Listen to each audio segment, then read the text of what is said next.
একদমই হীনা। এক যুগেরও বেশি সময় ধরে আমি একা পথচারী। একটা সময় ছিল যখন আমরা একে অপরকে ছাড়া কিছুতেই ভাবতে পারতাম না। স্বপ্ন বোনা, হাসি, আনন্দ, খুনসুটি এসব নিয়েই ছিল আমাদের পথ চলা। তারপর হঠাৎ কিভাবে যেন দূরত্ব এসে দাঁড়ালো আমাদের মাঝে।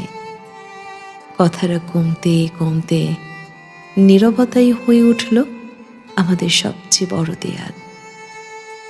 আজ আমরা দূরে, বহু দূরে, এতটাই দূরে যে যদি কখনো আবার দেখা হয়, চোখে চোখ রাখলেও হয়তো আগের মতো করে বলতে পারবো না কিছুই।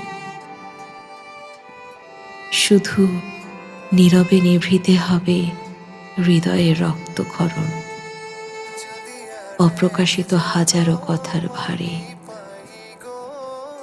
ভালো থেকো, খুব ভালো।